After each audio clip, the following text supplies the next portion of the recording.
Covishield போட்ட எல்லாருக்குமே ஒரு டிசீஸ் ஒன்று வந்துட்டு இருக்கு, இந்த டிடிஎஸ்ன்னு. அப்படின்னா என்னன்னா, இந்த பிளட்லாம் வந்து கிளாட் ஆகும். அது மட்டும் இல்லாமல் இந்த பிளட்ல வந்து பிளேட்லெட்ஸ்னு ஒன்று இருக்கும், அது வந்து கம்மியாகுதுன்னு சொல்கிறாங்க. ஐயோ நம்ம வேற கோவிஷீல்டு போட்டோமே, அவள் தான் போச்சா அப்படின்னு நினச்சா அங்கே தான் வந்து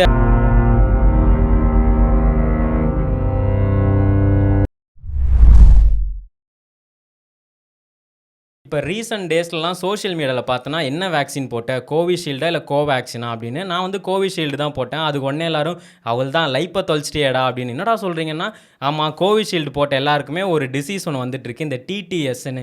அப்படின்னா என்னென்னா, இந்த பிளட்லாம் வந்து கிளாட் ஆகும். அது மட்டும் இல்லாமல் இந்த பிளட்டில் வந்து பிளேட்லெட்ஸ்னு ஒன்று இருக்கும், அது வந்து கம்மியாகுதுன்னு சொல்கிறாங்க. ஐயோ நம்ம வேற கோவிஷீல்டு போட்டோமே, அவள் தான் போச்சா அப்படின்னு நினச்சா அங்கே தான் வந்து அது உண்மையே இல்லை. என்ன ஆயிருக்குன்னா, நமக்கு எல்லாருக்குமே தெரியும், இந்த கோவிட்னு ஒன்று வந்தது. அது வந்து மக்களை வந்து ஒரு ரெண்டாவே பிரிச்சிருச்சு. அதுக்கு முன்னாடிலாம் நமக்கு இந்த சோஷியல் டிஸ்டன்சிங்னு ஒன்று கிடையாது. சானிடைசர்லாம் யாருமே அவ்வளோவா யூஸ் பண்ண மாட்டோம். இந்த மாஸ்க்குன்றதெல்லாம் நார்மலாக நம்ம யூஸ் பண்ணியே பார்க்க மாட்டோம். இந்த மாஸ்க்குனாலே ஹாஸ்பிட்டல் அப்படின்னு மட்டும்தான் இருந்தது. பட் அதெல்லாம் உடைக்கிற மாதிரி தான் இந்த கோவிட்னு ஒன்று வந்தது. கோவிட் வந்து நம்மளை ஒரு படாத பாடே ஆக்கிடுச்சு. இந்த பேண்டமிக்னு ஒன்று வந்தது. அப்புறம் நம்மளாம் புலம்பிட்டு இருந்தோம், ஐயோ எப்படியாவது ஒரு வேக்சின் ஒன்று வந்துடாதா, இந்த வந்து நம்மளை காப்பாற்றிடாதா அப்படின்ற மாதிரி தான் டக்குன்னு இந்தியாவில் ஒன்று வந்தது. இந்தியாவில் ஒன்று இல்லை 2 வந்தது, கோவிஷீல்டு கோவேக்சின் வந்தது.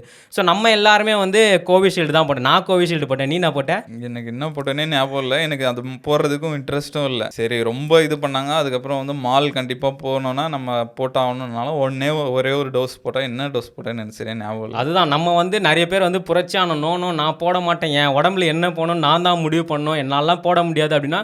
பட் கவர்மெண்ட் வந்து நம்மளை இன்னொரு விதமாக ப்ரெஷர் பண்ண ஆரம்பிச்சிட்டாங்க. ஆஃபீஸ்லலாம் என்ன பண்ணிட்டாங்கன்னா, நீங்கள் வந்து இந்த கோவிட் டோஸ் சர்டிஃபிகேட் வந்து சப்மிட் பண்ண வைங்க. அப்புறம் இந்த வெளியெல்லாம் போனோன்னா பப்ளிக்லேயே வந்து இந்த மால் செக் பண்ணுறது, தியேட்டர் செக் பண்ணுறது, இதெல்லாம் இருந்தால் மட்டும்தான் மக்கள் வெளியே போகணுன்றனால இப்போ எப்படி ஒரு கணக்கெடு பார்த்தா ஒரு மேக்ஸிமம் ஒரு 80% கண்டிப்பாக போட்டிருப்பாங்க. பாக்கி 20% தான் இந்த போலி சர்டிஃபிகேட் கொடுக்குறது, இந்த மாதிரி டிமிக்கி எல்லாம் பண்ணிட்டு தப்பிச்சிட்டு இருந்தாங்க. இதெல்லாம் பார்க்கும்போது தான் எனக்கு தோணுது, இன்னும் நிறைய முட்டாளுங்கள் வந்து ஃபஸ்ட்டு டோஸு, செகண்ட் டோஸு, அதுக்கப்புறம் பூஸ்டரு அந்த மாதிரி தொடர்ந்து போட்டுகிட்டே இருந்தானுங்க. அதுவும் இல்லாமல் இப்போ ரோட்டில் பார்த்தா கூட எவனாவது மாஸ்க் போட்டு சுற்றிட்டு இருப்பான். கோவிடே முடிஞ்சிச்சு, இன்னும் ஏன்டா மாஸ்க் போட்டு சுற்றிட்டு இருக்கீங்க அப்படின்ற மாதிரி இருக்கும். எதனாலன்னா அவன் வந்து அந்த அளவுக்கு பழகிட்டான். இதில் இன்னொரு தியரியும் இருக்குது. இது எப்படின்னா, மக்களை வந்து எப்படிலாம் நம்ம கண்ட்ரோல் பண்ணலாம். இப்போ வந்து மாஸ்க் போட்டுக்கிட்டு இருக்கணும், அவன் எதுவுமே நம்மளை ஏற்று கேட்கக்கூடாது. நம்ம இப்போ மாஸ்க் போட்டு இருக்கானா மாஸ்க் போட்டு இருக்கணும். எனக்கு ஃபைனு ரோட்ல போலீஸ் டிராஃபிக் போலீஸ்லாம் போட்டு அடிச்சுட்டு ஃபைன் பண்ணி அவ்வளோ பிரச்சனை பண்ணியிருந்தாங்க. அப்போ திடீர்னு எங்கே கோவிட் எங்கே போச்சுன்னு இப்போ எல்லாம் கேட்டுட்டு இருக்காங்க. என்னதான் நடக்குது அப்படின்ற மாதிரி இருக்குது இந்த உலகத்தில் இதெல்லாம் பார்க்கும்போது. ஸோ இந்த மாதிரி நியூஸை எப்படி ஸ்டார்ட் ஆச்சுன்னா, ஃபர்ஸ்ட் இந்த கோவிஷீல்டுன்னு கண்டுபிடிச்சதே இந்த ஆஸ்ட்ராஜெனிகான்னு. ஸோ இந்த கம்பெனி வந்து ஒரு பிரிட்டிஷ் கம்பெனி. இவங்க தான் வந்து கோவிஷீல்டை கண்டுபிடிச்சிருக்காங்க. ஆனால் வந்து கண்டுபிடிக்கும்போது வேறு பேரில் தான் கண்டுபிடிச்சிருக்காங்க. பட் இந்தியாவில் கொண்டு வரும்போது தான் அதை வந்து கோவிட் ஷீல்டு அப்படின்னு வச்சிருக்காங்க. ஸோ வச்ச உடனே நம்மலாம் வந்து ஏன் அதை சூஸ் பண்ணோம்னா, அதுதான் எஃபெக்டிவாக இருந்திருக்கு. இந்தியாலையும் பார்த்தா நிறைய பேர் கோவிஷீல்டு தான் சூஸ் பண்ணாங்க. ஏன்னா அதுதான் வந்து எஃபெக்டிவாக இருக்குது. நான் பேசிக்காக சூஸ் பண்ணது ஏன்னா அந்த ஊசி மட்டும் தான் போட்டுட்டு ஒரு 3 மாதத்துக்கு அப்புறம் செகண்ட் டோஸ் போட்டால் போதும். அதே கோவேக்சின்லாம் பார்த்தோன்னா டக்குன்னு ஒரு 2 வாரத்திலே செகண்ட் டோஸ் போடுற மாதிரி இருக்கும். ஸோ அந்த மாதிரி தான் வந்தது.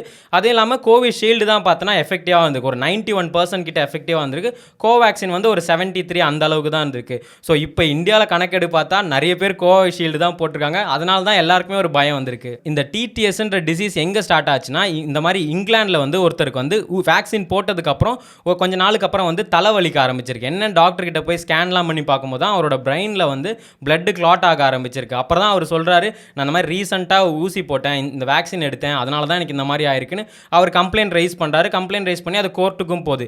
அப்போ தான் மக்கள் அங்கே இருக்க மக்களுக்கே வந்து இந்த மாதிரி சிம்டம்ஸ்லாம் வந்திருக்கு. அப்போ அவங்க வந்து சொல்லியிருக்காங்க, எங்களுக்கும் இந்த மாதிரி இருக்குது, நாங்களும் வந்து இந்த மாதிரி வேக்சின் எடுத்தனால தான். பட் நிறைய பேரோட ஃபேமிலி மெம்பர்ஸ்லாம் இறந்துருக்காங்க.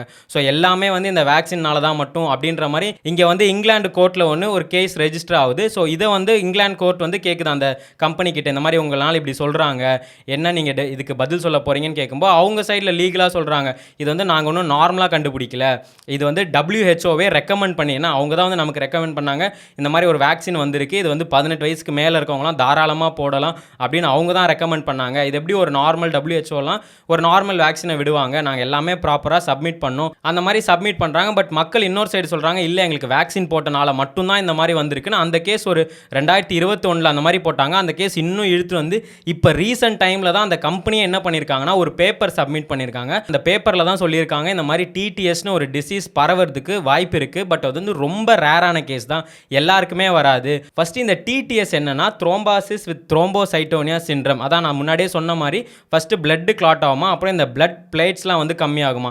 இந்த பிளட் பிளேட்ஸ் வந்து நம்ம உடம்புல ரொம்ப முக்கியமான விஷயம். ஏன்னா இந்த டெங்குலாம் வந்தாலே ஃபர்ஸ்ட் இதை தான் அட்டாக் பண்ணுமா. அதுக்காக நம்ம எல்லாம் என்ன பண்ணுவோம்னா இந்த பப்பாளி இலையெல்லாம் அரைச்சி ஜூஸ் குடிப்பாங்க. அதெல்லாம் குடிச்சா இந்த கவுண்ட் அதிகமாகும். அந்த மாதிரி நான் கூட என் ஃப்ரெண்டுக்கு வந்து பிளட் டொனேட் பண்ணலான்னு போனேன். அவங்க பார்த்தா ஆனால் அந்த பிளேட்லெட்ஸ் தான் வேணும்னாங்க. அதனால் நான் பார்த்து பயந்து வந்துட்டேன்னா அது நார்மலாக நம்ம கிட்ட இருந்து பிளட்டை எடுத்து அந்த பிளேட்லெட்ஸ் மட்டும் எடுத்துட்டு திரும்பி அந்த பிளட்டை நமக்கே கொடுத்துருவாங்க. அதெல்லாம் பார்த்துட்டு நான் ஓடியே வந்துட்டேன். ஸோ இந்த பிளட் பிளேட்ஸ் வந்து நம்ம உடம்புல ரொம்ப முக்கியமானது. இப்போ இந்த டிடிஎஸ்னால இதுதான் அஃபெக்ட் ஆகும்னு சொல்கிறாங்க. இப்போ அந்த பாதிக்கப்பட்ட ஜேமி ஸ்காட் அப்புறம் இந்த 51 பேர் கேஸ் ஃபைல் பண்ணியிருக்காங்க. அவங்களாம் என்ன கேட்குறாங்கன்னா இந்த கம்பெனி வந்து எங்ககிட்ட மன்னிப்பு கேட்கணும், அதுக்கப்புறம் எங்களுக்கு வந்து இந்த நஷ்ட ஈடாக ஒரு $1000 கிட்ட கேட்டிருக்காங்க. பட் என்னை பொறுத்த வரைக்கும் இந்த கம்பெனி ஒன்றும் சாதாரண கம்பெனி இல்லை. இந்த ஆஸ்ட்ராஜெனிகான்றவங்க ஒரு 25 வருஷமாக இந்த மெடிக்கல் ஃபீல்டில் தான் இருக்காங்க. அவங்க சொன்ன மாதிரி இந்த WHO ரெக்கமெண்ட் பண்ணனால தான் மக்கள் போட்டிருக்காங்க. இதில் மக்கள் முக்கியமாக என்ன பார்க்கணும்னா இது வந்து ரொம்ப ரேரான கேஸ் தான். ஏன்னா இந்த சோஷியல் மீடியா வந்ததுக்கப்புறம் இப்போ நிறைய பேர் வந்து ஐயோ நானும் கோவிஷீல்டு போட்டிருக்கேன், எனக்கும் பயமாக இருக்குது, என் குழந்தைங்களுக்குலாம் போட்டிருக்கேன், இந்த மாதிரி பெரியவங்களுக்கு போட்டிருக்கேன். இப்போ நான் ரீசெண்டாக வேறு பார்த்தேன், இந்த புனித் ராஜ்குமார் வந்து வேக்சின் எடுக்கிற ஃபோட்டோ மாதிரி போட்டிருப்பாரு. அது கீழே ஒருத்தன் கமெண்ட் பண்ணியிருக்கான், இந்த வேக்சின் போடாதீங்க, 45 வயசு மேலே இருக்கவங்களுக்குலாம் பிரச்சனையாக இருக்கும்னு. இப்போ அதெல்லாம் வந்து கலெக்ட் பண்ணி போட்டுட்டு இருக்காங்க. இந்த வேக்சின் போட்டனால தான் அவரு இறந்துருக்காரு. நம்ம விவேக் கூட அப்படி தான் வேக்சின்லாம் போடுற மாதிரி ஃபோட்டோ வீடியோலாம் போட்டார், அதுக்கப்புறம் தான் அவர் இறந்தார். ஸோ இதெல்லாம் வச்சுமே மக்களுக்கு வந்து ரொம்ப பயமாயிடுச்சு. ஆனால் அந்த கம்பெனி சைடு என்ன சொல்கிறாங்கன்னா எந்த ஒரு வேக்சின் எடுத்தாலும் அதுக்கு ஒரு சின்ன ஒரு சைடு எஃபெக்ட் இருக்கும். இது வந்து ரொம்ப ரேரானதான். அதுதான் நம்ம முக்கியமாக பார்க்க வேண்டியது. ஏன்னா இது வந்து இந்தியாவில் இது வரைக்கும் அந்த மாதிரி எந்த கேஸுமே இல்லை. ஏன்னா இந்தியாவில் நிறைய பேர் நம்ம சொன்ன மாதிரி கோவிஷீல்டு தான் போட்டிருக்காங்க. பட் இது வந்து ரொம்ப ரேர். அதுக்காக ரேர் தானே எனக்கு வராது அப்படின்னு நினச்சிட்டு இருந்தீங்கன்னா, பட் யாருக்காவது சிம்டம்ஸ்லாம் கூட இருக்குது. ஸோ இந்த சிம்டம்ஸ் வந்து அவங்களுக்கு அந்த பிளர் விஷன் இருக்குமா, கண்ணு சரியாக தெரியாது, அதுக்கப்புறம் தலைவலிக்கும். இந்த தலைவலின்றது நிறைய பேருக்கு ரொம்ப காமனாக இருக்குது. ஸோ இந்த மாதிரி ரெகுலராக தலைவலிக்குது அந்த மாதிரிலாம் இருந்தால் கண்டிப்பாக டாக்டரை பாருங்கள். அதுக்கப்புறம் மூச்சு திணறல் அதிகமாகுமா. இந்த கோவிட் வந்தப்பலே அப்படி தான் நிறைய பேர் வயசானவங்களால மூச்சு விட முடியலன்னு சொன்னாங்க. ஸோ அந்த சிம்டம்ஸ்மாக இருக்குது. அப்புறம் இந்த செஸ்ட் பெயின், இந்த கால் வீங்கிறது, அப்புறம் அந்த இன்ஜெக்ஷன் போட்ட இடத்துல பார்த்தோன்னா ரெட் கலரில் அந்த சின்னதாக நமக்கு டாட்ஸ் மாதிரிலாம் வருமே. ஸோ இந்த மாதிரிலாம் யாருக்காவது வந்தானா கண்டிப்பாக நீங்கள் போய் டாக்டரை பார்த்துருங்க. ஏன்னா இது ரொம்ப ரேர் தானே, எனக்குலாம் எங்கேயும் வராது அப்படின்னு நினச்சிட்டு இருந்தீங்கன்னா இந்த சிம்டம்ஸ்லாம் வந்தால் கண்டிப்பாக பார்த்துருங்க. அது இல்லாமல் அந்த கம்பெனி என்ன சொல்லுதுன்னா, நான் சொன்ன மாதிரி அவங்க 25 வருஷமாக இந்த ஃபீல்டில் தான் இருக்காங்க. ஸோ அந்த கம்பெனி சைடில் வந்து இதை மறுக்கவே இல்லை. கம்பெனி என்ன சொல்கிறாங்கன்னா எங்கள் சிம்பத்தி, யாராவது குடும்பம் அவங்களாம் இழந்திருந்தீங்கன்னா எங்களோட சிம்பத்தி. ஸோ எங்களுக்கு வந்து பேஷண்ட் தான் வந்து ஃபஸ்ட்டு ப்ரையாரிட்டி. ஸோ எங்களால் ஏதாவது பாதிப்பு இருந்தால் அதை நாங்கள் மன்னிப்பு கேட்டுக்கிறோன்ற மாதிரி சொல்கிறாங்க. நஷ்டஈடு மாதிரிலாம் தெரில, பட் இன்னும் அந்த கேஸ் போயிட்டுருக்கு. ஸோ இந்தியாவில் இருக்க யாருமே இதை பற்றி பயப்பட தேவையில்லை. இது வந்து ரொம்ப ரேரானது. ஸோ நீங்கள் உங்களை பார்த்துக்கிட்டிங்கன்னா போதும்.